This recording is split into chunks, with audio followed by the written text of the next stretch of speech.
Hello बच्चों, आज हम पढ़ेंगे sedative and hip. What are sedatives? Sedatives are CNS depressant that reduce excitement, tension and produce relaxation.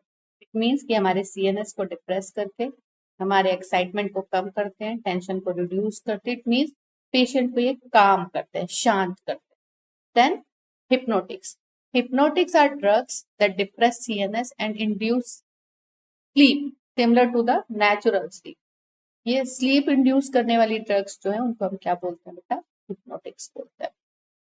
अब hypnotics के साथ क्या दिक्कत है कि हिप्नोटिक्स स्लीप इंड्यूस करते हैं और सेडेटिव्स पेशेंट को शांत करते हैं. बात समझने वाली ये है कि ये नहीं है कि दोनों ड्रग्स अलग अलग, दोनों ड्रग्स सेम है ना. मोस्टली सेडेटिव और हिप्नोटिक्स सेम ही ड्रग्स रहती हैं, बस डोज का डिफरेंस रहता है. लोअर डोजेज में वो सेडेटिव्स का काम करती है और हायर डोजेज में वो हिप्नोटिक्स का काम करती है. अब कौन सी ड्रग्स हैं जो as a sedative and hypnotic behave करती हैं? तो यदि हम सेडेटिव और हिप्नोटिक्स को क्लासिफाई करते हैं तो there are sedative and hypnotics जो है वो दो कैटेगरीज आ जाती है. सेडेटिव एंड हिप्नोटिक्स में आपकी जो सिलेबस है उसमें दो हैं. तो पहला है बार्बिट्यूरेट्स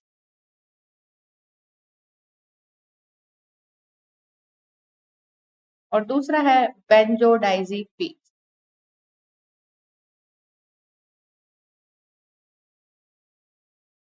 फर्स्ट हम स्टार्ट करेंगे किससे? बार्बिट्यूरेट्स से. तो सबसे पहले बात करते हैं बार्बिट्यूरेट्स की. बार्बिट्यूरेट्स यूज होते हैं as a sedative and hypnotic. There are two types of barbiturates. Four types of barbiturates. Number one is the long acting,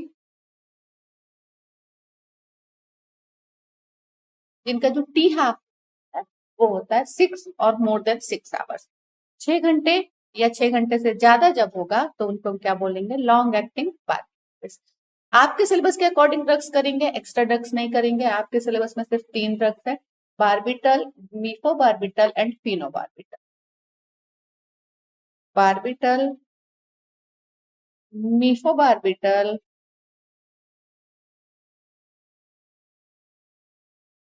and phenobarbital.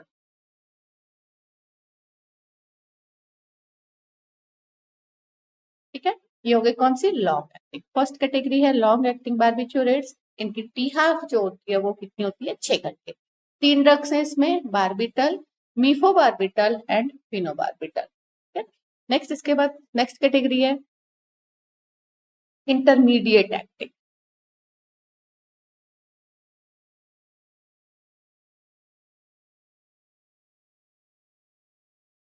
Intermediate acting इनका जो टी हाफ होता है, टी हाफ जो है इनका वो होता है 3 to 6 आवर्स. 3 से 6 घंटे इनका 6 टी हाफ होता है, जिसको कि हम हाफ लाइफ बोलते हैं. और ये इसमें 2 ड्रग्स आए हैं. सिर्फ ड्रग्स वही कर रहे हैं जो तुम्हारे सिलेबस में, एक्स्ट्रा ड्रग्स हम नहीं कर रहे हैं. ठीक है, तो इसमें आ जाती है amobarbital and ब्यूटाबार्बिटल. Amobarbital and ब्यूटाबार्बिटल.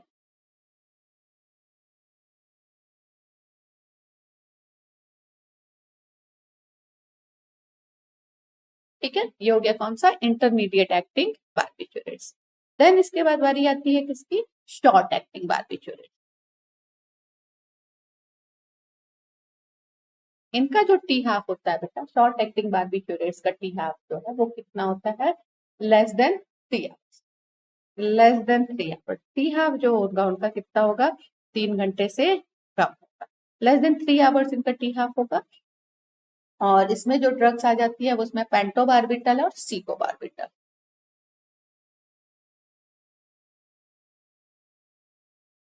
And सीकोबार्बिटल.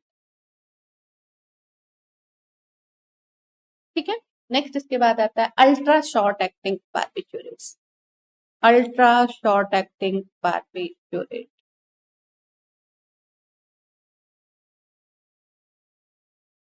Ultra short, इनका जो टी हाफ होता है बेटा 15 मिनट्स. 15 मिनट इनका टी हाफ होता है. तेजी से एब्जॉर्ब होती है, फटाफट अपना काम करती है और बॉडी से क्या हो जाती है? ठीक है, इनका टी हाफ होता है 15 मिनट। इसमें एक ही ड्रग है थायोपेंटोन।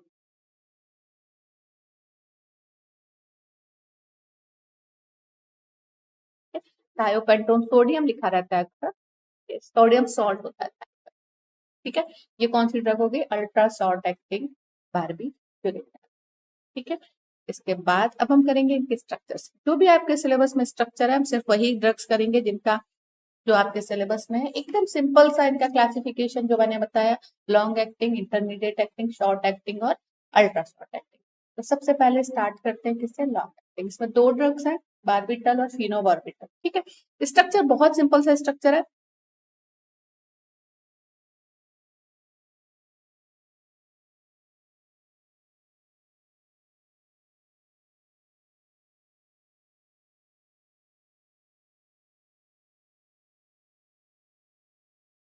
यहाँ हमारे सब्स्टिट्यूशन होते हैं, तो हम बात कर रहे हैं किसकी? बार्बिटल की। अब देखोगे ना सिलेबस में आपके बार्बिटल लिखा है और इसको ना बार्बिटोन भी बोलते हैं, है ना? तो आप यदि बार्बिटोन आ जाता है तो आपको बार्बिटोन और बार्बिटल में एक ही चीज है ना? उसके दोनों ही नाम है।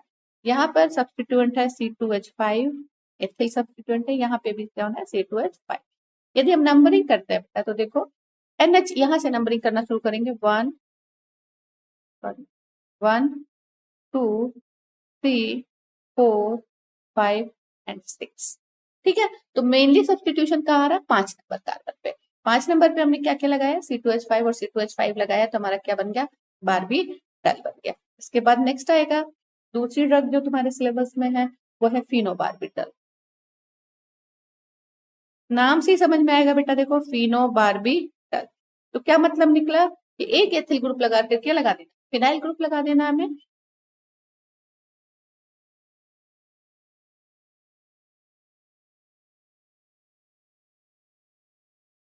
एक एक स्ट्रक्चर बनाएंगे, पूरे स्ट्रक्चर्स बनाएंगे क्योंकि हम इनका एसएआर करना है। और जब एसएआर करते हैं तो हमें वहां स्ट्रक्चर की जरूरत जरूर पड़ेगी। तो ये C2H5 है और दूसरा ग्रुप कौन सा है? फिनाइल ग्रुप है। फिनाइल क्या हो गया? C6H5 है ना? तो 5 नंबर का जो कार्बन है, 5 नंबर कार्बन पे क्या लगा है? एथिल ग्रुप लगा है और फाइनल ग्रुप लगा है ना? नंबरिंग याद रखनी है हमें। कहाँ से करें हम? यहाँ से 1 2 3 4 5 एंड 6। ठीक है, ये कौन हो गया? फिनोबार्बिटल हो गया। नेक्स्ट इसके बाद मीफोबार्बिटल।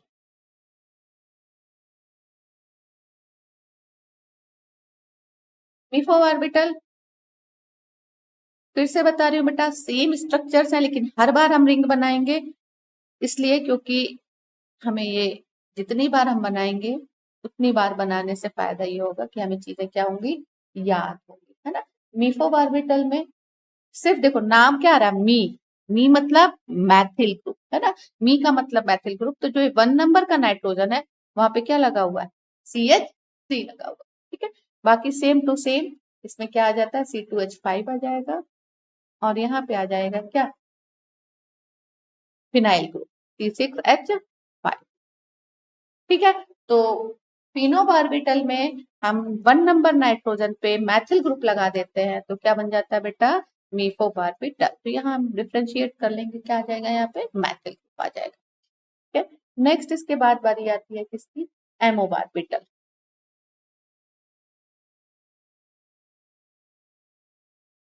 एमोबार्बिटल, यहाँ स्ट्रक्चर वही सेम बात फिर से बोल रही हूँ, वापस से हम हर बार पूरे स्ट्रक्चर्स बनाएंगे। यहाँ पे फिर हाइड्रोजन है, सिर्फ एक वही स्ट्रक्चर है मीफोबार्बिटल, जहां वहां CH3 रहता है किसमें? 1 नंबर नाइट्रोजन में। बाकी कहीं पे भी हमको 1 नंबर नाइट्रोजन में CH3 नहीं मिलेगा। तो एमोबार्बिटल में आ जाएगा C2H5 CH2 CH2 CH CH and CH। ये कौन हो गया? एमोबार्बिटल हो गया। सॉरी, मुझे लग रहा है दिख नहीं रहा होगा, तो मैं फिर से बना दूं क्या? मैं सब्स्टिट्यूएंट फिर से बना देती हूँ। ये वाला सब्स्टिट्यूएंट जो है ना, थोड़ा सा आपको नहीं दिख रहा होगा, मैं दोबारा से इसको बना रही हूँ, अब दिख जाएगा। CH2 CH2 CH CH3 CH3। Emil group लगाना है किसी को, है ना? एमिल ग्रुप हमें लगाना है। ये नहीं हटा दीजिएगा और ये वाला लगा दीजिएगा। ठीक है, थोड़ा सा वीडियो में गड़बड़ हो रही होगी। नेक्स्ट इसके बाद बारी आती है ब्यूटा बार्बिटल। तो ब्यूटा बार्बिटल वही सेम स्ट्रक्चर, बस यहाँ पर क्या आ जाता है बेटा, CH2 ग्रुप आ जाता है। तो यहाँ पर C double bond O, C double bond O, C double bond O, hydrogen hydrogen, C2H5। अब क्या नाम है, ब्यूटा बारबिटल। क्या नाम है बेटा, ब्यूटा बारबिटल। इसलिए देखो क्या हो जाएगा बेटा, ब्यूटिल ग्रुप हो जाएगा। यहाँ पे क्या आ जाएगा, butyl group. CH, CH3, CH2, CH3, क्या लग गया, आइसो ब्यूटिल ग्रुप लग गया, इसलिए इसका नाम क्या हो गया, ब्यूटा बारबिटल। ठीक है। नेक्स्ट इसके बाद ब्यूटा बारबिटल के बाद बारी आएगी किसकी, पेंटा बारबिटल। वही सेम सब कुछ, बस क्या हो जाएगा, आइसोपेंटिल ग्रुप लग जाएगा, पेंटा बारबिटल। लेकिन बनाना हमें सारे हैं, एक भी नहीं छोड़ेंगे।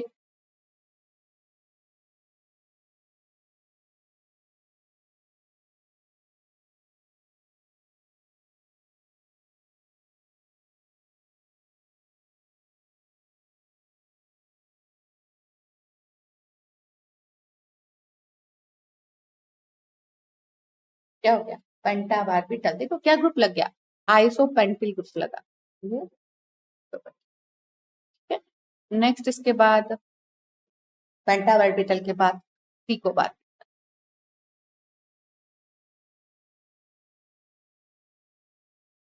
सीको बारबिटल। तो सीको बारबिटल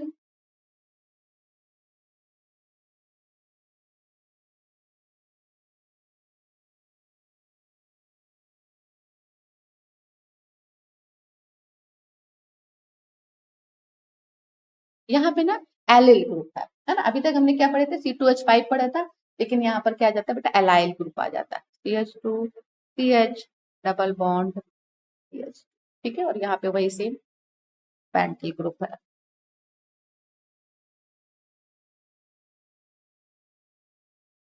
ठीक है, ये हो गया सीको बार। लास्ट एक और ड्रग करेंगे हम, जिसका नाम है थायोपेंटल। ठीक है, थायोपेंटल आपके आपको सेडेटिव हिप्नोटिक में नहीं मिलेगा। जब जनरल एनेस्थेटिक्स पढ़ोगे आप, तो जनरल एनेस्थेटिक्स में आपको क्या मिलेगा, थायोपेंटल, और ये अल्ट्रा शॉर्ट एक्टिंग होता है, थायोपेंटल। ठीक है, ये अल्ट्रा शॉर्ट एक्टिंग होता है और इसको जनरल एनेस्थेटिक्स में यूज करते हैं। इसको as a sedative hypnotic use नहीं किया जाता। अब स्ट्रक्चर इसका,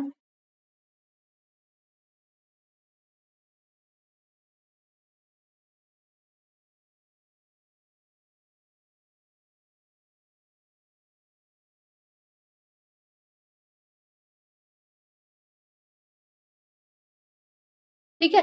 बस इसमें देखो ध्यान देने वाली बात क्या है, मैं रेड कलर से बना रही हूँ कि ये जो 2 नंबर का कार्बन होता है, यहाँ ऑक्सीजन की जगह क्या होता है, सल्फर होता है ना, 1 2। तो 2 नंबर कार्बन पे जहां सब जगह ऑक्सीजन लगा है, यहाँ पे 2 नंबर कार्बन पे क्या लगा है, सल्फर लगा है। इसलिए नाम देखो क्या हो गया, थायो, थायो Paintal.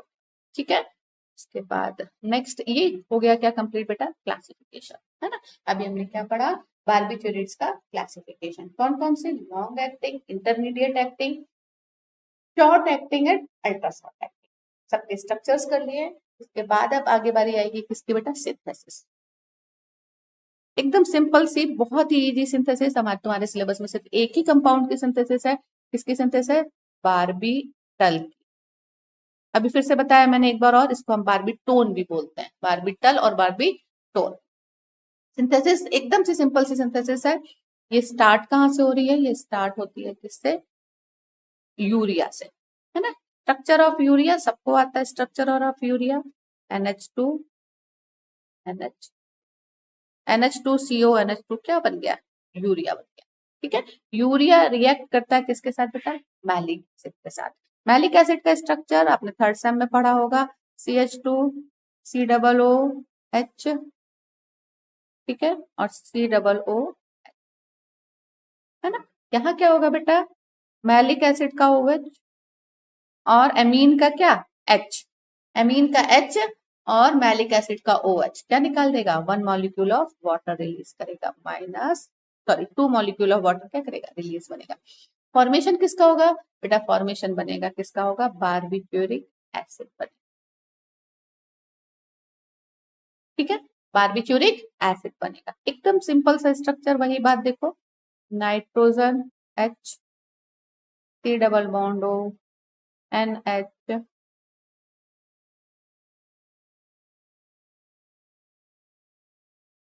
C double bond O, C double bond O, और यहाँ क्या है, हाइड्रोजन है।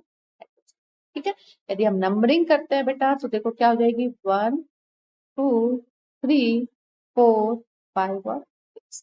अब यहाँ देखो 5 नंबर पे 2 हाइड्रोजन जो है उन्हीं को हमें रिप्लेस करके क्या लगा देना है, C2H5 लगा देना है।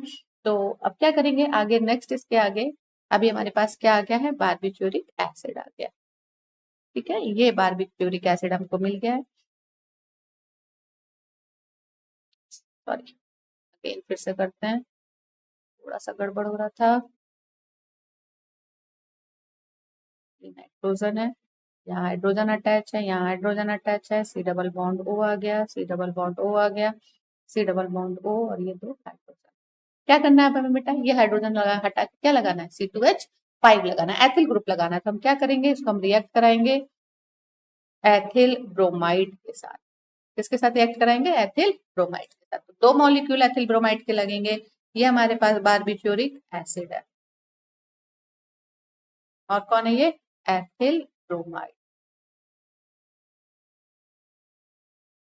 ठीक है, एथिल ब्रोमाइड है ये। प्रोडक्ट हमको मिल जाएगा, क्या मिल जाएगा, बारबीटल मिल जाएगा, है ना।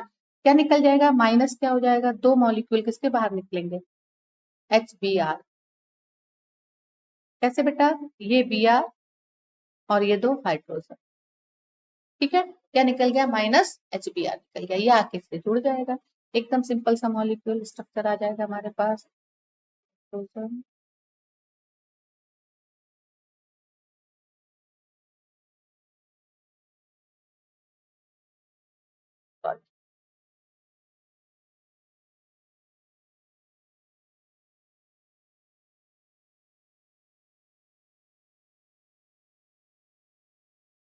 C double bond O, C2H5, C2H, कौन बन गया ये, बारबीटल बन गया। ये देखो स्ट्रक्चर किसका आ गया, बारबीटल। ठीक है, ये एकदम एक ही सिंथेसिस है तुम्हारे सिलेबस में, सिर्फ इसकी बारबीटल की। बहुत ही सिंपल था, कुछ नहीं करना है हमें, यूरिया लेना है, यूरिया को मैलिक एसिड के साथ रिएक्ट कराएंगे, बारबिट्यूरिक एसिड बनेगा। बारबिट्यूरिक एसिड, ये हमारा बारबिट्यूरिक एसिड बन गया। इस बारबिट्यूरिक एसिड में जो भी सब्स्टिट्यूएंट हमें ऐड करना है वो हम इसमें क्या कर देंगे, ऐड कर देंगे। ठीक है, ये बन गया कौन बेटा, बारबिटल सिंथेसिस हो गई। नेक्स्ट आपके सिलेबस में आ जाता है क्या बेटा, SAR, है ना। तो हम बात करेंगे किसकी, SAR ऑफ बारबिट्यूरेट्स। मुझे ऐसा लगता है कि आरबीजी पीवी के पेपर में कोई भी ऐसा एग्जाम नहीं होता जिसमें SAR ऑफ बारबिट्यूरेट्स वो नाम पूछता हो। फेवरेट है उनका, हर साल SAR ऑफ बारबिट्यूरेट्स आपकी, और बहुत ही इजी है, बहुत ही सिंपल सा SAR है बारबिट्यूरेट्स का। ठीक है, तो हम बात करेंगे किसकी, SAR ऑफ बारबिट्यूरेट्स की। ठीक है, तो बारबिट्यूरेट्स का SAR करने से पहले सबसे पहली बात तो ये है कि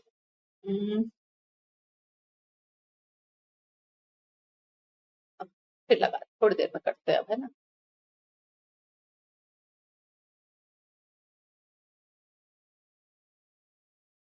अगेन स्टार्ट करते हैं हम SAR ऑफ बारबिट्यूरेट्स। अब बारबिट्यूरेट्स के साथ देखो बेटा, सबसे इंपॉर्टेंट बात, क्योंकि ये CNS पे काम कर रहे हैं तो इंपॉर्टेंट कैरेक्टरिस्टिक्स इसकी ये होनी चाहिए कि ये ब्लड ब्रेन बैरियर को क्या करे, क्रॉस करे।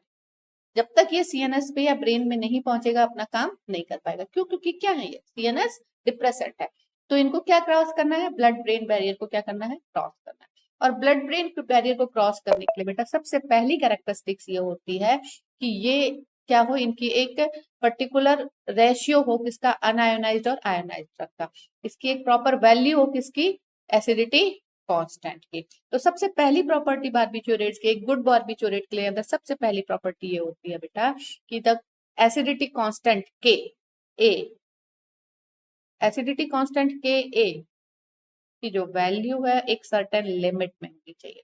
एसिडिटी कांस्टेंट के ए की वैल्यू एक सर्टेन लिमिट में होगी। जब ये एक सर्टेन लिमिट में होगी बेटा तभी हमें एक पर्टिकुलर रेशियो मिलेगा किसके किसके बीच में, अनआयोनाइज्ड ड्रग और आयोनाइज्ड ड्रग के बीच में, है ना। बेसिकली Ka क्या होता है, K is the ratio between, K is proportional to the unionized drug ratio of unionized drug, ionized drug and ionized, ठीक है। तो जो Ka होता है वो रेशियो होता है किसका, अनआयोनाइज्ड और आयोनाइज्ड, और ये जो रेशियो है it should be between 0.75 0.75 to 1.5, है ना। तो Ka की वैल्यू जो है वो कितनी होनी चाहिए, इसके बीच में होनी चाहिए, है ना। तभी ड्रग जो है ब्लड ब्रेन बैरियर को क्या करेगी, क्रॉस कर पाएगी। पहली बात ये है कि हमारा जो Ka की वैल्यू है उसकी रेशियो कितनी आनी चाहिए, या। और ये क्या होता है, Ka क्या होता है, कंसंट्रेशन ऑफ अनआयोनाइज्ड ड्रग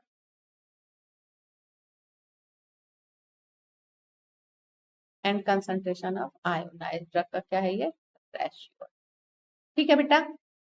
के बाद दूसरी बात, अब ड्रग को एब्सॉर्ब होने के लिए उसका एक पर्टिकुलर रेशियो किसका होना चाहिए, पार्टीशन कोफिशिएंट का।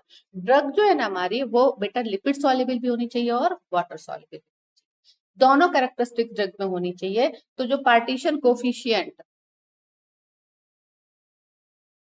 क्या होता है पार्टीशन कोफिशिएंट आपने पढ़ा होगा फिजिकल फार्मास्यूटिक्स में, ये होता है K/O/W, है ना। पार्टीशन कोफिशिएंट ये भी एक सर्टेन लिमिट में रहना चाहिए, it should be in certain limit, इसको भी लिमिट में होना चाहिए, तभी जो है ड्रग जो है ब्लड ब्रेन बैरियर को क्या करेगी। तो दो बातें, सबसे पहली बात कि ड्रग की जो एसिडिटी कोफिशिएंट है, एसिडिटी कांस्टेंट है, वो एक सर्टेन लिमिट में होनी चाहिए, वो लिमिट कितनी है 0.75 टू 1.25, और पार्टीशन कोफिशिएंट भी एक सर्टेन लिमिट में होना चाहिए जिससे कि ड्रग जो है प्रॉपरली एब्जॉर्ब होकर के ब्लड ब्रेन बैरियर को क्या कर सके, क्रॉस, ठीक है। तो सबसे पहले हम स्टार्ट करते हैं किससे, एसिडिटी वैल्यू से। तो सबसे पहले स्टार्ट करेंगे हम एसिडिटी वैल्यू,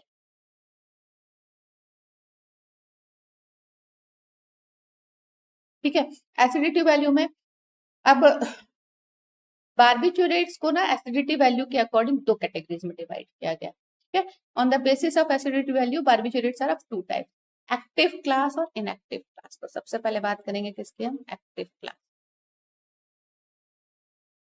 दो क्लासेस हैं, active class and inactive class, ठीक है। सबसे पहले स्टार्ट करेंगे किससे, हम एक्टिव क्लास से। तो स्टार्ट करते हैं हम एक्टिव क्लास। यदि हम एक जनरल स्ट्रक्चर बना ले बार्बिट्यूरेट्स का, तो ये बेसिक स्ट्रक्चर देखो क्या है बेटा, ये है बार्बिट्यूरेट्स का। ये अभी पढ़ा आपने, बहुत सारे स्ट्रक्चर्स मैंने बनवाए, इसलिए बनवाए कि आपको बेसिक नॉलेज आ जाए इसका, ठीक है। जब एक बार स्ट्रक्चर याद हो जाता है तो ऐसे यार करना बहुत आसान होता है, ठीक है। यदि हम नंबरिंग करेंगे बेटा देखो 1 2 3 4 5 6, आर जो है आर में दो हो गए, इसलिए R5 जो है तो ये R5 और ये R5 डैश, दो सब्स्टिट्यूएंट्स यहाँ पे 5 नंबर कार्बन में दो सब्स्टिट्यूएंट, एक को हम R5 बोल रहे हैं और एक को R5 डैश बोल दे रहे हैं, ठीक है। तो अब बात करें किसकी, एक्टिव क्लास में। तो एक्टिव क्लास की क्या क्या कैरेक्टरिस्टिक होंगी बेटा, सबसे पहली बात समझो, सुनना पहले फिर मैं इसको लिख देती हूँ साइड में, है ना। बात को समझो कि R5 और R5 डैश जब तक दोनों जगह सब्स्टिट्यूशन नहीं लगेगा, दोनों जगह एल्किल ग्रुप आकर के नहीं जुड़ेगा, वो एक्टिव नहीं होगा। तो पहली बात ये है कि 5,5 dash di substituted barbituric acid, 5,5 dash di substituted barbituric acid. देखो बेटा मैं BA लिख रही हूँ बार्बिट्यूरिक एसिड का, तुम लोग वही समझना, है ना, जहां भी BA लिखती हो। तो 5,5 dash di substituted barbituric acid होगा तो वो एक्टिव क्लास में आ जाएगा, वो एक्टिव होगा। एग्जाम्पल इसमें आ गया कौन, बार्बिटल, ठीक है। दूसरा सेकंड हम बात करेंगे, सेकंड क्या है, सेकंड में 5,5 डैश बार्बिट्यूरिक एसिड हो लेकिन क्या थायो ग्रुप भी होगा, कहां पर थायो ग्रुप होगा, ये 2 नंबर कार्बन पे, 2 नंबर कार्बन पे यदि थायो ग्रुप लग जाएगा तो भी वो क्या होगा, किसमें आ जाएगा, एक्टिव क्लास में आ जाएगा। मतलब क्या हुआ, 5,5 डैश डाई सब्स्टिट्यूटेड एंड थायो बार्बिट्यूरिक एसिड होना चाहिए, क्या होना चाहिए, थायो बार्बिट्यूरिक एसिड होना चाहिए। ठीक है, तो सेकंड क्लास की हम बात करते हैं, तो सेकंड क्लास में क्या हो जाएगा, 5,5 डाई सब्स्टिट्यूटेड थायोबार्बिट्यूरिक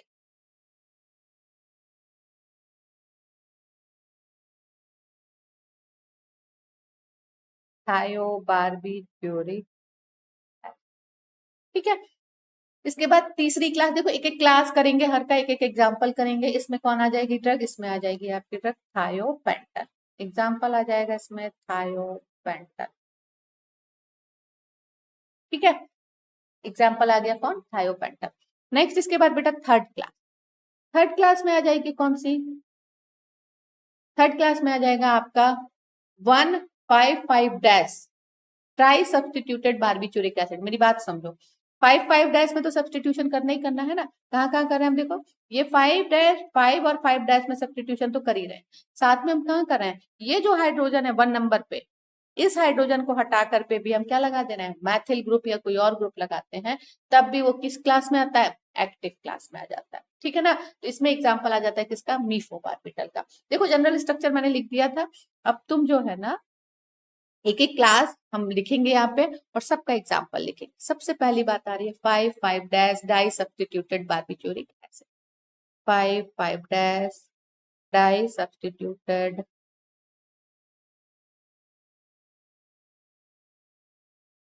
बार्बिट्यूरिक। ठीक है, इसका एग्जाम्पल मैंने बोला कौन है, बार्बिटल है, तो एग्जाम्पल में आप लिख लोगे किसको, बार्बिटल। ठीक है, स्ट्रक्चर बना लेंगे हम बार्बिटल का, ऐसे यार बिना स्ट्रक्चर के पूरे नहीं होते हैं बेटा, तो हम यहाँ पे बार्बिटल का स्ट्रक्चर बनाएंगे, C double bond O, C double bond O, यहाँ क्या लग जाएंगे, 2 C2H5 लग जाएंगे, क्या बन गया ये, बार्बिटल। पहली कैटेगरी कौन सी होगी एक्टिव क्लास की, 5,5 dash di substituted barbituric acid, लिख लिया आपने ये। इसके बाद नेक्स्ट आता है दूसरा एग्जाम्पल, 5,5 डैश डाई सब्स्टिट्यूटेड थायोबार्बिट्यूरिक। ठीक है, 5,5 डैश डाई सब्स्टिट्यूटेड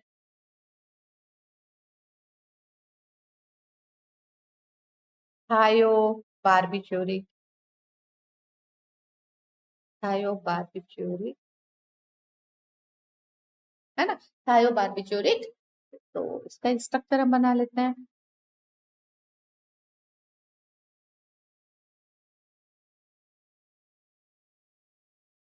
एग्जाम्पल है इसका बेटा कौन, थायोपेंटल।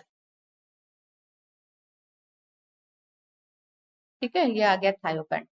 यहाँ क्या है, 2 नंबर कार्बन पे ऑक्सीजन की जगह कौन लगा है, सल्फर लगा, यहाँ C2H5 CH CH3 CH2 CH2 CH, ये कौन हो गया, थायोपेंटल। देखो ध्यान देना, फिर से बार बार बता रही हूँ, यहाँ देखो कौन है, डबल बॉन्ड S।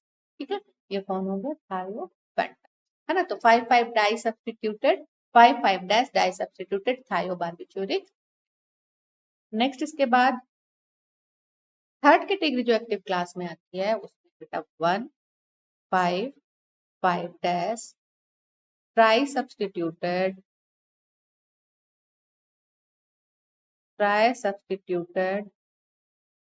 बार्बिट्यूरिक। ठीक है, ट्राई सब्स्टिट्यूटेड बार्बिट्यूरिक, तो इसमें एग्जांपल आ जाता है मीफोबार्बिटल का।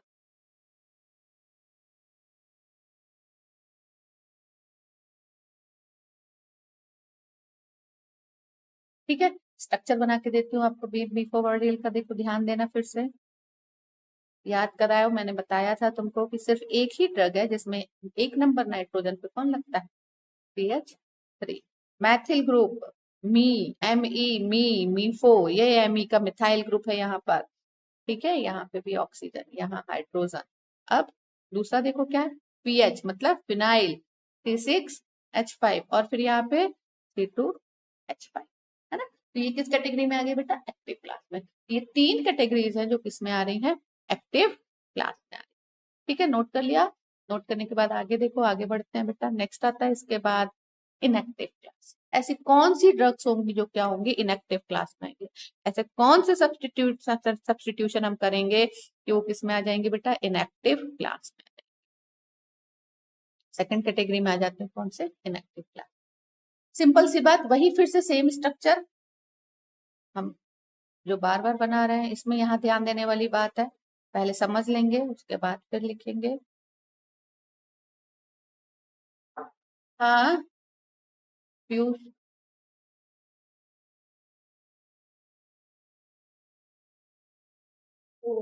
नेक्स्ट हम आगे बात कर रहे हैं किसकी बेटा, इनएक्टिव क्लास। तो इनएक्टिव क्लास में वही सेम स्ट्रक्चर की हम बात करेंगे।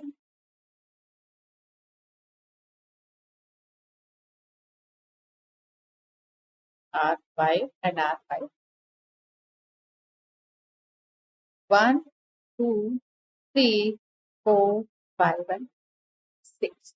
ठीक है, अब हम बात करेंगे किसके बेटा, इनएक्टिव क्लास की। तो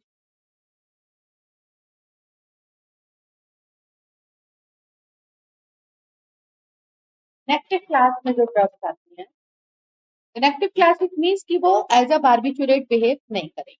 इसमें सबसे पहला आ जाता है वन सब्स्टिट्यूटेड, सिर्फ एक सब्स्टिट्यूशन होगा, वन पे यदि कोई सब्स्टिट्यूशन है, one substituted barbituric acid, one substituted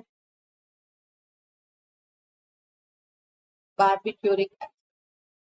ठीक है, one substituted barbituric acid it means क्या हो गया कि सिर्फ जो वन नंबर पे नाइट्रोजन है वहां पर सब्स्टिट्यूशन है, बाकी कहीं पर भी कोई सब्स्टिट्यूशन नहीं है। R5 जो है, R5 पे भी सब्स्टिट्यूशन नहीं है, तो वो क्या होगी, इनएक्टिव क्लास होगी। दूसरा 5,5 सॉरी 5 सब्स्टिट्यूटेड बार्बिचुरिक एसिड है ना, तो 5 पे सिर्फ एक, 5 नंबर कार्बन पे सिर्फ एक सब्स्टिट्यूशन है, तब भी वो क्या होगी बेटा, इनएक्टिव क्लास होगी। ठीक है, 5 थर्ड में आ जाता है 1,3 डाई सब्स्टिट्यूटेड, 1 और 3 नंबर पे सब्स्टिट्यूशन है, ये जो है 1 number and 3 number and 1 number, यहाँ पर यदि सब्स्टिट्यूशन है तो क्लास भी क्या होगी, इनएक्टिव क्लास हो जाएगी। चौथा 1 एंड 5, 1 एंड 5 पे सब्स्टिट्यूशन है ना, 1 एंड ये 1 हो गया आपका और ये 5 हो गया, 1 और 5 पे सब्स्टिट्यूशन है तो भी इनएक्टिव होगी। ठीक है, और फिफ्थ आ जाता है 1 3 5 5 डैश, इन सब जगह चारों जगह सब्स्टिट्यूशन है तो भी क्या होगी, इनएक्टिव क्लास होगी। ठीक है ना, तो कुल मिला के बात क्या निकल के आती है, बात ये निकल के आती है कि बेटा जो सब्स्टिट्यूशन है, तो 5 नंबर कार्बन जो है वहां डाई सब्स्टिट्यूशन होती है, 2 एथिल ग्रुप लगे या फेनिल ग्रुप लगे या जो भी लगता है, तो 5 नंबर कार्बन में 2 सब्स्टिट्यूशन होना चाहिए। एक सब्स्टिट्यूशन आपका हो सकता है कहाँ पर, नाइट्रोजन 1 नंबर कार्बन पे जो नाइट्रोजन है वहां सब्स्टिट्यूशन हो सकता है, वो सारे एक्टिव होंगे। इसके अलावा बाकी कहीं पे भी हम कोई भी सब्स्टिट्यूशन करेंगे वो कौन सी क्लास बनेगी, इनएक्टिव क्लास बन जाएगी। तो इनएक्टिव क्लास में हम नोट कर लेते हैं, सबसे पहला आ जाता है क्या बेटा, इनएक्टिव क्लास में सबसे पहली बात आ जाएगी क्या, one substituted barbituric acid, one substituted barbituric. ठीक है, दूसरा आ जाएगा 5 सब्स्टिट्यूटेड बार्बिट्यूरिक, तीसरा आ जाएगा 1,3 डाई सब्स्टिट्यूटेड बार्बिट्यूरिक एसिड, चौथा आ जाएगा 1,5 di substituted barbituric acid, fifth हो जाएगा 1,3,5,5 डैश बार्बिट्यूरिक एसिड। इतने सब्स्टिट्यूट से ये सब के सब क्या होंगे बेटा, इनएक्टिव क्लास में आ जाएंगे। ठीक है, ये सारे किस में आ जाएंगे, इनएक्टिव क्लास में आ जाएंगे। इसके बाद नेक्स्ट क्राइटेरिया है, अभी हमने किसकी बात की बेटा, एसिडिटी, है ना, किसकी बात की है, एसिडिटी की। जब तक ये सब्स्टिट्यूशन नहीं हो, सॉरी एसिडिटी की बात की है जिसमें कि हमने एक्टिव और इनएक्टिव क्लास की बात की है। नेक्स्ट इसके बाद बारी आती है किसकी, लिपिड सॉल्युबिलिटी और पार्टीशन कोएफिशिएंट। तो नेक्स्ट है बात इसकी लिपिड सॉल्युबिलिटी।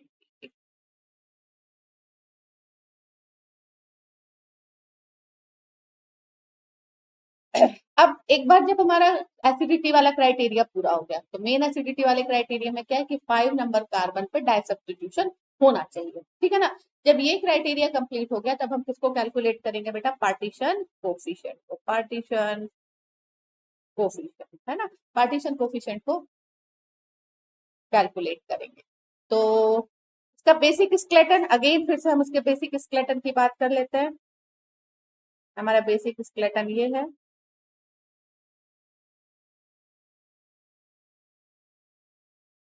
अब यहाँ पर हम नंबरिंग करेंगे 1 2 3 4 5 और 6। ठीक है, अब यहाँ पर देखो बात क्या है कि 5 नंबर कार्बन में 2 सब्स्टिट्यूएंट्स है, R5 एंड R5 डैश। इसमें जितने भी कार्बन है उनका जो ऐड करने पे टोटल जो होगा दोनों सब्स्टिट्यूएंट्स के नंबर ऑफ कार्बन का, वो 6 से 10 के बीच में होना चाहिए। ठीक है, the sum of the carbon atoms of the both the substituent at the C5 should be between 6 to 10। 6 से 10 के बीच में होना चाहिए, तभी वो बेस्ट एक्टिविटी देंगे, हिप्नोटिक एक्टिविटी देंगे। और जैसे जैसे नंबर चेंज होता जाएगा, 6 होगा, 7 होगा, 8 होगा, 9 होगा, 10 होगा, उसके ऊपर डिपेंड होगा क्या, उसका duration of action, onset and duration of action उसके ऊपर डिपेंड होगा। कितने कार्बन, ये R5 और R5 डैश में जितने कार्बन है, जैसे मान लो R5 है C2H5 और R5 डैश जो है उसमें आ जाता है तुम्हारा CH CH3 CH2 CH3। कितने कार्बन हो गए, 4 कार्बन हो गए। तो टोटल कितना हो गया, 2 and 4 6 कार्बन। ठीक है ना, यदि 6 कार्बन है तो इसका onset of action and duration of action दोनों ही क्या होगा, अंतर हो जाएगा इसमें। ठीक है, जैसे जैसे इनका नंबर चेंज होता जाएगा, onset of action and duration of action में अंतर आता जाएगा। अब पहले बात कर लेते हैं बेटा ऑनसेट ऑफ एक्शन और ड्यूरेशन ऑफ एक्शन क्या होता है। देखो समझो पहले सबसे बात कि कोई सी भी ड्रग हम लेते हैं, ड्रग हमारी मान लो हमने ओरल रूट से कोई टैबलेट ली है, ये टैबलेट हमारे इंटेस्टाइन जीआईटी ट्रैक्ट में पहुंचने के बाद किसमें टूटेगी, सबसे पहले अपने ग्रैन्यूल्स में टूटेगी। ग्रैन्यूल्स में टूटने के बाद इसका क्या हो जाएगा, डिसोल्यूशन हो जाएगा। डिसोल्यूशन होने के बाद बेटा ये एब्जॉर्ब होकर कहाँ पहुंचेगी, ब्लड स्ट्रीम में पहुंचेगी। कहाँ पहुंचेगी, ब्लड स्ट्रीम में पहुंचेगी। ठीक है, ब्लड में हमारी ड्रग पहुंच गई है। अब क्या करना है हमें, अब देखो शुरुआत में भी हम एक ग्राफ बनाते हैं, किसके किसके बीच में ग्राफ बनाते हैं, drug concentration in blood, drug concentration in plasma या ब्लड, दोनों को भी बोल सकते हैं। ठीक है, एंड टाइम के बीच में ग्राफ बनाते हैं, drug concentration in plasma and time के बीच में। तो देखो इनिशियली हमारा ड्रग का कंसंट्रेशन क्या था, 0 था। शुरू में कितना था, 0 था। फिर धीरे धीरे क्या होता है, टाइम के साथ ब्लड में कंसंट्रेशन क्या होता जाता है, बढ़ता जाता है, बढ़ता जाता है, और एक स्टेज आती है जब वो क्या हो जाता है, मैक्सिमम हो जाता है। उसके बाद फिर ब्लड में ड्रग का कंसंट्रेशन क्या होने लग जाता है, घटने लग जाता है। ठीक है, ये एक नॉर्मल एक ग्राफ होता है जिसका, किसी भी ड्रग को जब हम लेते हैं तो जनरली ड्रग टैबलेट फॉर्म में ले रहे हैं तो ड्रग यही ग्राफ शो करेगी। शुरुआत में धीरे धीरे ड्रग का कंसंट्रेशन बढ़ेगा, मैक्सिमम होकर क्या होता जाएगा, कम होता जाएगा।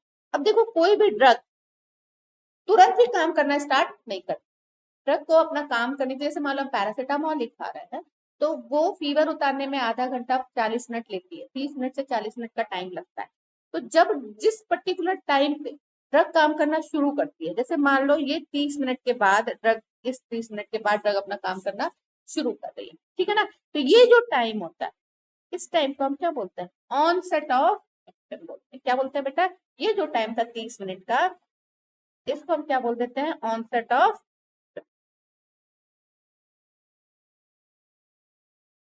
ठीक है, ऑनसेट ऑफ एक्शन। अब ये ड्रग कब तक काम करेगी बेटा, जब तक ब्लड में ड्रग का कंसंट्रेशन इतना ही रहेगा तब तक यहाँ तक काम करेगी। तो जैसे मान लो ये कितने घंटे तक हो गया, 4 घंटे तक। तो ड्रग ने 30 मिनट के बाद काम करना शुरू किया और कब तक किया, 4 घंटे तक काम किया। तो जितनी देर तक ड्रग काम कर रही है उसको क्या बोलते हैं हम, ड्यूरेशन ऑफ एक्शन बोलते हैं। ठीक है, ड्यूरेशन ऑफ एक्शन। तो ड्रग ने, अभी भी सिर्फ 2 ही चीजें बता रही हूँ, ग्राफ में बहुत सारे पैरामीटर्स होते हैं तो अभी आपको जरूरत नहीं है, आपको सिर्फ 2 बातें समझनी है। जिस मूवमेंट पे, जितने टाइम में ड्रग काम करना शुरू करती है, इफेक्टिव कंसंट्रेशन ब्लड में मेंटेन हो जाता है, उसको हम ऑनसेट ऑफ एक्शन बोलते हैं। और जितने जब तक काम करती है, जितने टाइम तक काम करती है, उसको क्या बोलते हैं, ड्यूरेशन ऑफ एक्शन। जैसे मान लो बुखार की एक दवाई खाते हैं, 30 मिनट के बाद काम करना शुरू किया उसने, तो हम क्या बोलेंगे, 30 मिनट इसका क्या है, ऑनसेट ऑफ एक्शन। खाने के 6 घंटे तक हमारा बुखार उतरा हुआ है, 6 के बाद फिर आने लग गया, तो उसका मतलब क्या हुआ, 6 आवर्स उसका क्या हो गया, ड्यूरेशन ऑफ एक्शन हो गया।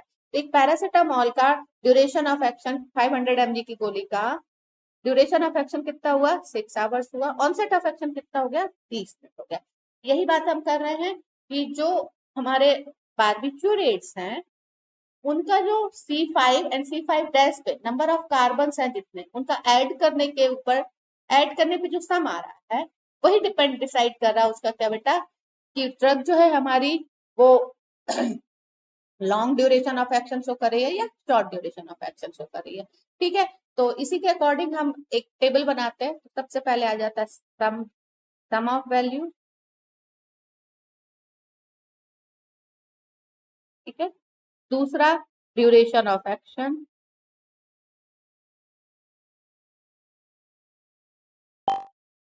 एंड नेक्स्ट आता है एग्जाम्पल ऑफ ड्रग। एग्जाम, ठीक है, तो अब यदि वैल्यू 7 से 9 के बीच में, 7 to 9, C5 और C5' में जितने कार्बन को ऐड करने से 7 से 9 के बीच में आ रहा है, तो क्या होता है बेटा, rapid onset of action and shorted duration of action. Rapid onset of action, rapid onset of action and shortest duration of action.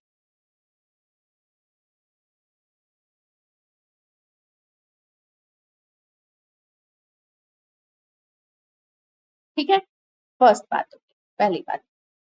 दूसरी बात, यदि ये कहा कि किसके किसके बीच में, 5 to 7 के बीच, 5 to 7 के बीच में है, तो क्या हो जाएगा बेटा, इंटरमिटेंट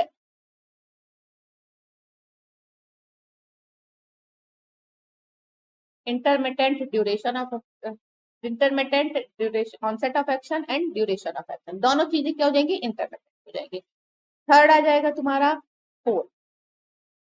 यदि दोनों की वैल्यू 4 है, तो slowest onset of action and longest duration of, slowest onset of action and longest duration of,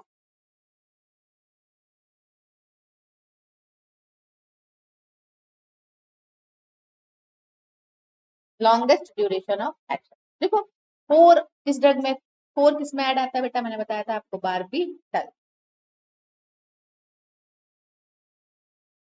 ठीक है, किसमें आता है, बारबीटल में आ जाता है। ठीक है, intermittent duration of action and rapid of, rapid of action में आ जाता है बेटा कौन सी ड्रग, थायोपेंटल। कौन सी आ जाती है, थायोपेंटल। ठीक है, और इसके अलावा दूसरी ड्रग आ जाएगी इसमें तुम्हारी, ये आ जाएगी सीकोबार्बिटल। सीकोबार्बिटल, ये पहली कैटेगरी की है ना, दोनों में कितने हैं आपके, 7 से 9 के बीच में। ठीक है, और फिर इसके बाद आते हैं इंटरमिटेंट, इंटरमिटेंट में आ जाएगी ब्यूटाबार्बिटल एंड एमोबार्बिटल।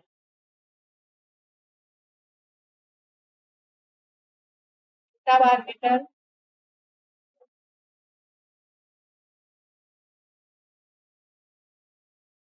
ठीक, तो ये कौन से हो गए बेटा, ये एक बात हो गई किसकी,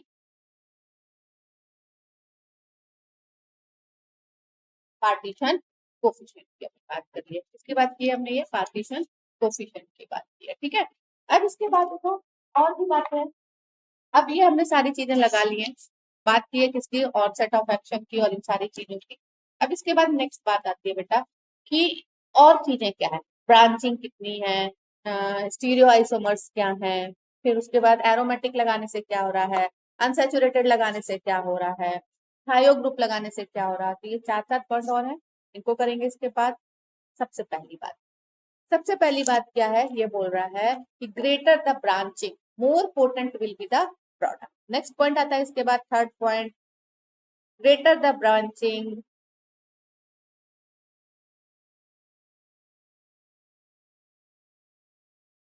मोर potent will be the product, more potent will be product.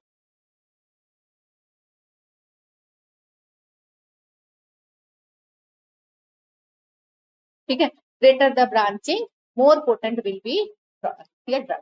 ठीक है, इसमें एग्जांपल देखो बेटा, पेंटोबार्बिटल एंड एमोबार्बिटल।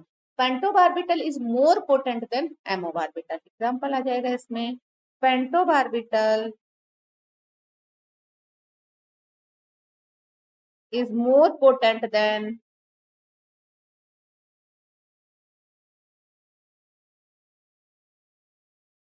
amobarbital।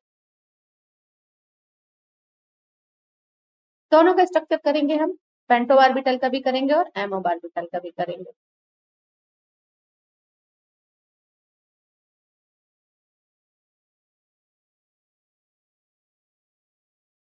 ये पेंटो ऑर्बिटल का स्ट्रक्चर है, ठीक है। हम किसका बना रहे हैं, पेंटो ऑर्बिटल का।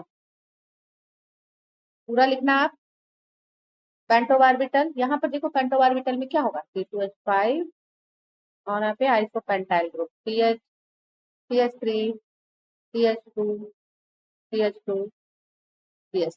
ये हो गया कौन, पेंटो ऑर्बिटल। इसके बाद बारी आती है किसकी, एमो ऑर्बिटल की। एमो ऑर्बिटल, एमो ऑर्बिटल का पूरा structure,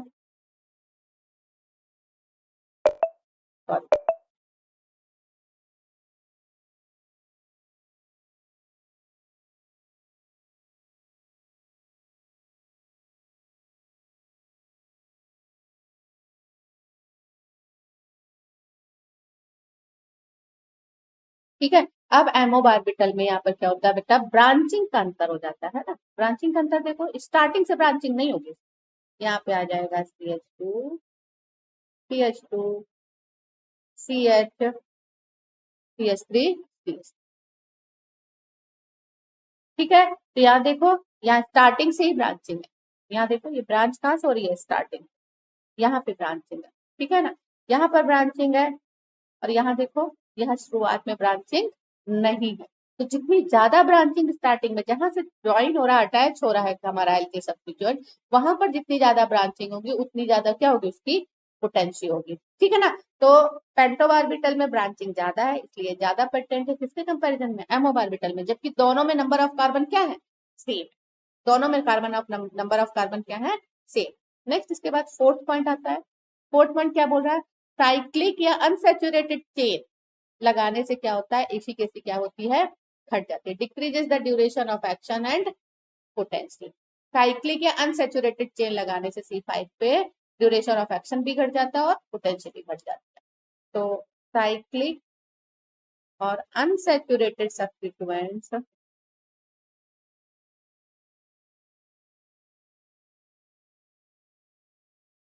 at C5 decreases duration of action and potential। ठीक है, ड्यूरेशन ऑफ एक्शन और पोटेंशियल क्या करते हैं, दोनों को हटा। तो इसमें एग्जाम्पल क्या जाएगा, बताओ जिसमें हमने वो लगाए थे अनसैचुरेटेड चेन की, किसमें थी बेटा, सीकोबार्बिटल। किसमें थी, सीकोबार्बिटल। तो एग्जाम्पल क्या हो जाएगा इसका, सीकोबार्बिटल। ठीक है, सीकोबार्बिटल में सब्स्टिट्यूएंट देखो कौन सा था, याद करो। सीकोबार्बिटल में सब्स्टिट्यूएंट जो था वो ये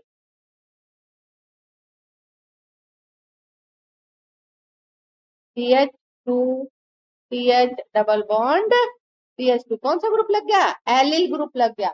और ये जब एलिल ग्रुप लगा है, इसलिए इसका क्या हो गया, ड्यूरेशन ऑफ एक्शन और पोटेंशियल दोनों क्या हो गई है, हटे गए।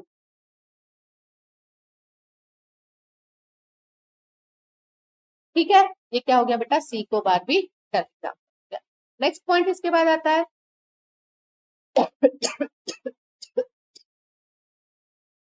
स्टीरियोमर्स have same potency. Stereo isomers की जो पोटेंसी होती है क्या होती है, सेम होती है। देखो हमारा ये जो कौन सा कार्बन है, फिफ्थ नंबर कार्बन, देखो फिफ्थ नंबर कार्बन क्या है बेटा, वो स्टीरियो आइसोमेरिक कार्बन है ना। स्टीरियो आइसोमेरिक कार्बन है, कौन सा कार्बन है, केरल कार्बन है। फिफ्थ नंबर का कार्बन हमारा क्या है बेटा, केरल कार्बन है। तो ये डी और एल दोनों आइसोमर देगा, डेक्स्ट्रोरोटेटरी भी देगा और लीवोरोटेटरी, लेकिन दोनों की इफिकेसी समवट क्या होती है, सेम होती है। ठीक है, तो next point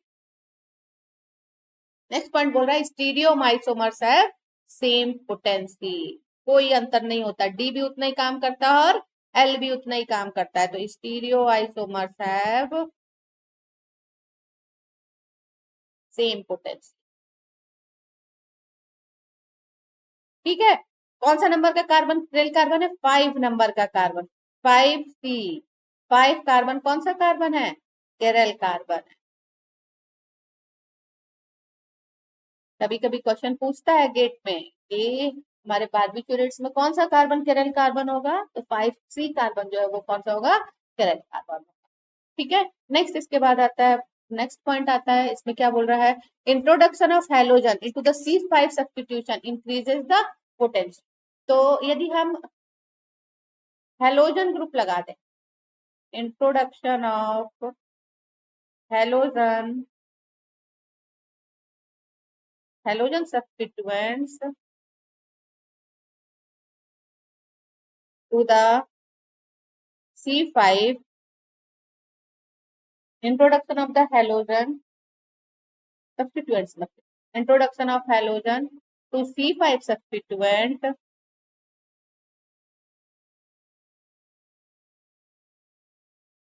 increases the potential।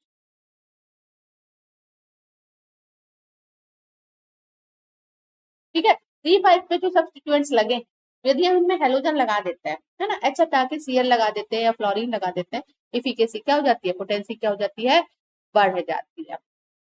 ठीक है, नेक्स्ट इसके बाद आता है aromatic analog. Aromatic substituted analog are more potent than aliphatic substitutes with the same number of carbon। ठीक है, नेक्स्ट पॉइंट क्या बोल रहा है कि एरोमेटिक सब्स्टिट्यूएंट्स की पोटेंसी ज्यादा होती है किसके कंपैरिजन में, एलिफेटिक सब्स्टिट्यूएंट के कंपैरिजन में, लेकिन नंबर ऑफ कार्बन दोनों में क्या होने चाहिए, सेम होने चाहिए। Aromatic substituents, aromatic substituents, aromatic substituted, sorry,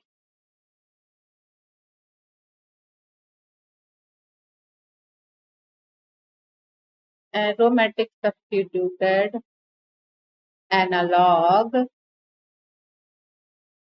aromatic substituted analog are more potent than aliphatic analog।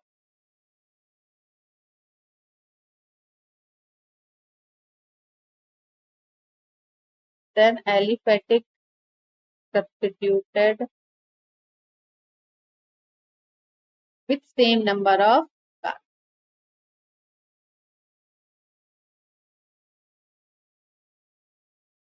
यदि दोनों में सेम नंबर का कार्बन है और एरोमेटिक जो है उसकी इफिकेसी ज्यादा होगी, एलिफेटिक वाले की इफिकेसी क्या होगी, कम हो जाएगी।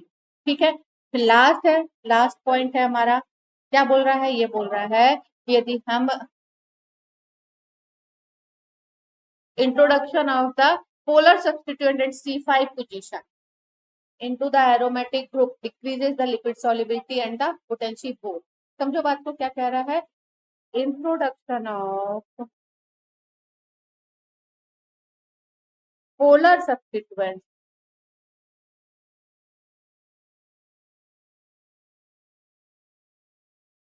introduction of polar substituent at C5 position। कौन कौन से हो सकते हैं पोलर सब्सटेंस, देखो बेटा, OH हो सकता है, एमीन हो सकता है, ठीक है, फिर कौन हो सकता है, कार्बोक्सिलिक एसिड ग्रुप हो सकता है, C डबल OH ग्रुप हो सकता है, ठीक है, या फिर कीटोन ग्रुप हो सकता है। इनमें से कोई सा भी ग्रुप पोलर सब्स्टिट्यूएंट्स लगाते हैं in the aromatic group,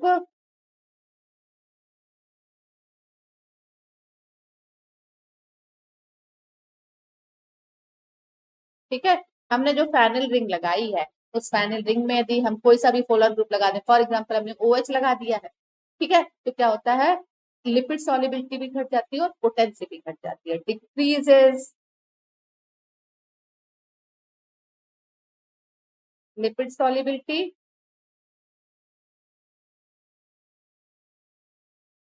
and potency. ठीक है, पोलर ग्रुप लगाने से सॉल्युबिलिटी, लिपिड सॉल्युबिलिटी घट जाती है और वाटर सॉल्युबिलिटी क्या हो जाती है बेटा, बढ़ जाती है। ठीक है, इसके बाद नेक्स्ट पॉइंट है, नेक्स्ट पॉइंट बोल रहा है एल्काइलेशन ऑफ 1 और 3 पोजीशन में result in the shorter onset and duration of action. Next point देखो क्या बोल रहा है बेटा, एल्काइलेशन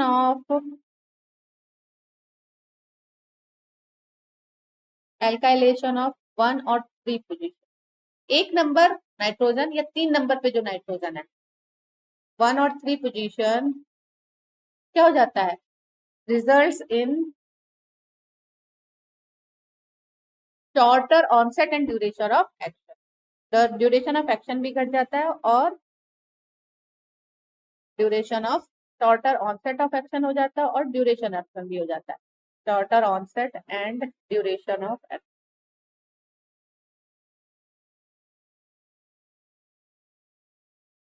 ठीक है, एग्जाम्पल आ जाएगा कौन बेटा, मीफो बारबिटल एग्जाम्पल है तुम्हारा इसका, मीफो बारबिटल। देखो मीफो बारबिटल में हमने क्या किया था, याद करो स्ट्रक्चर मीफो बारबिटल का। मीफो बारबिटल में हमने नाइट्रोजन, एक नंबर नाइट्रोजन पे क्या लगा दिया था, CH three group, ME methyl, देखो याद करो, एमई मतलब मिथाइल, और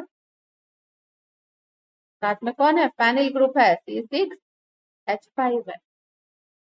ठीक है, यहाँ पे H है, यहाँ पे डबल बॉन्ड, नंबरिंग यहाँ से 1 2 3 4 5 है ना, तो 1 नंबर या 3 नंबर दोनों सेम हो जाता है। तो 1 नंबर पे हमने क्या लगाया, मैथिल ग्रुप लगाया, CH3 ग्रुप लगाया है, ये CH3 ग्रुप है। मैथिल ग्रुप लगाने से पोटेंसी भी onset of action and duration of action दोनों क्या हो जाते हैं, शॉर्ट हो जाते हैं। ठीक है, onset of action and duration of action short हो जाते हैं। ठीक है, नेक्स्ट इसके बाद नेक्स्ट पॉइंट आता है, हम क्या करते हैं बेटा, जो 2 नंबर पे ऑक्सीजन लगा हुआ है, 2 नंबर कार्बन पे जो ऑक्सीजन लगा है उसको हटा के यदि हम सल्फर लगा देते हैं तो क्या हो जाता है बेटा, rapid onset of action and rapid duration of, दोनों ही क्या हो जाते हैं, रैपिड हो जाते हैं। ठीक है ना, तो next point, replacement of oxygen, replacement of oxygen by sulfur at C2 position, at C2 position leads to rapid onset and shorter duration of action.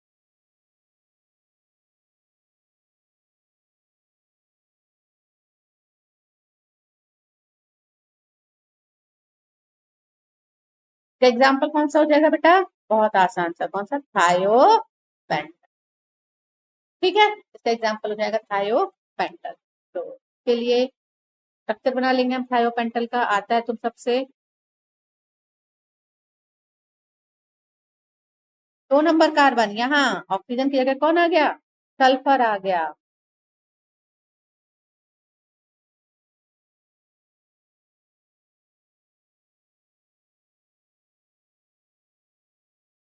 कौन है ये बेटा, थायोपेंटल। तो थायोपेंटल में 2 नंबर पे कार्बन पे, ये 2 नंबर कार्बन है, इस पे कौन आ गया है, सल्फर आ गया ऑक्सीजन की जगह। ठीक है, तो क्या हुआ है, शॉर्ट ड्यूरेशन ऑफ एक्शन भी शॉर्ट हो गया है और ऑनसेट ऑफ एक्शन भी क्या हो गया है, शॉर्ट। लास्ट पॉइंट है,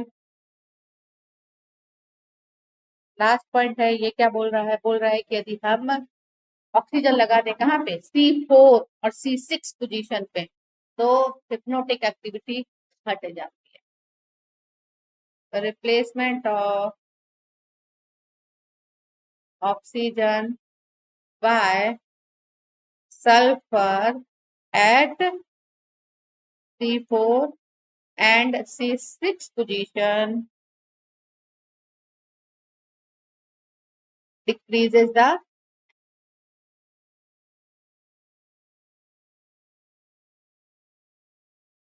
ठीक है, ये हमारा एस किसका हो गया, कम। यदि हम रिवाइज करें इस एस को, तो मेन मेन पॉइंट हम लेके चलेंगे, जो एकदम से सिंपल सी बात है। रिवाइज करने से ये होता है कि आपको ये समझ में आएगा कि कितना आसान था ये, है ना। एक हम जनरल स्ट्रक्चर ले लेते हैं किसका, बारबीट्यूरिक एसिड। ठीक है, ये जनरल स्ट्रक्चर है बारबीट्यूरिक एसिड का। हाँ? यहाँ पे हमें सब्स्टिट्यूएंट्स लगाने हैं। नंबरिंग जब हम करते हैं बेटा, ध्यान दो कहाँ से शुरू करना है, नीचे से 1 2 3 4 5 और 6। ठीक है, यहाँ R5 और R5। एक एक पॉइंट, सबसे पहली बात इतनी है ये दो दो इंपॉर्टेंट पैरामीटर्स हैं। एक है, किसकी बात कर रहे थे हमने, एसिडिटी कांस्टेंट के ए की, दूसरी हम बात कर रहे हैं किसके, पार्टीशन कोफिशिएंट।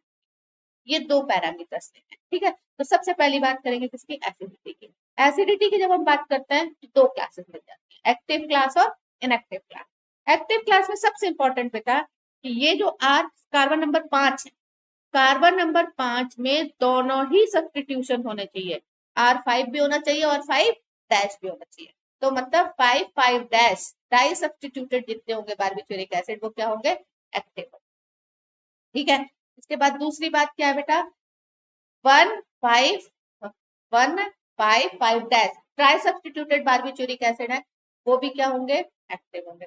तो क्या हो गया, 5 डैश होना चाहिए, एक्टिव होगा, 1 5 डैश होगा, वो भी एक्टिव होगा, ठीक है। फिर उसके बाद 5 डैश कौन सा, हाई ओ बारबिटूरिक एसिड होगा, वो भी क्या होगा, एक्टिव होगा, ठीक है। ये तीन क्लासेस क्या होंगी, एक्टिव होंगी।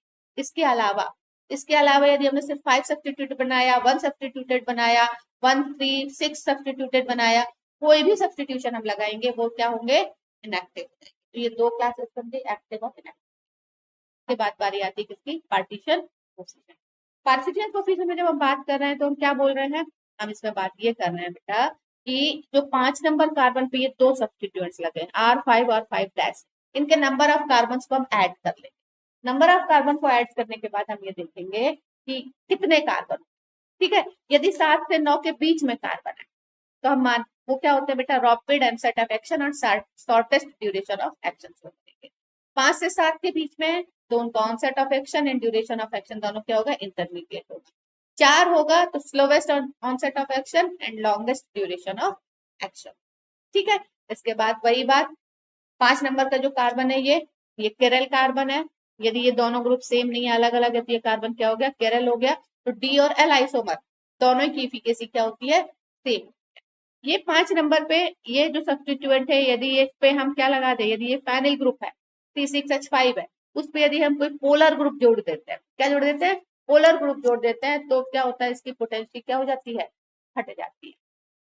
क्यों पोटेंशियल क्यों घट जाती है, क्योंकि इसकी क्या घट जा रही है बेटा, लिपिड सॉल्युबिलिटी घट जा रही है, ठीक है। इसके बाद क्या है, नेक्स्ट पॉइंट है ऑक्सीजन। 2 नंबर पे जो ऑक्सीजन है, कहाँ पे, 2 नंबर कार्बन पे, ये यहाँ 2 पे ऑक्सीजन की क्या लगा दें हम, सल्फर लगा दें, तो क्या बन जाता है, थायोपेंटल बन जाता है। तो इसका onset of action and duration of action क्या हो जाता है, शॉर्ट हो जाता है, बहुत तेजी से काम करता है, बहुत थोड़ी देर के लिए करता है, ठीक है। और 1 नंबर पे यदि हम मैथिल ग्रुप लगा देते हैं तो क्या बन जाता है, मीफो बारबिटल बन जाता है। और क्या होता है, इसका शॉर्ट ऑनसेट ऑफ एक्शन और ड्यूरेशन ऑफ एक्शन दोनों क्या हो जाते हैं, घट जाते हैं। एग्जांपल कौन सा आ गया, मीफो बारबिटल। तो ये कुछ सिंपल सा इसका ऐसे आ रहा है, बस तुम्हें एक बार ये स्ट्रक्चर याद करना है ना, उसकी नंबरिंग याद करनी है, और इतना करते ही तुम्हारा जो है ऐसे याद हो जाएगा, बहुत इजी। बस एसिडिटी कंपल्सिटी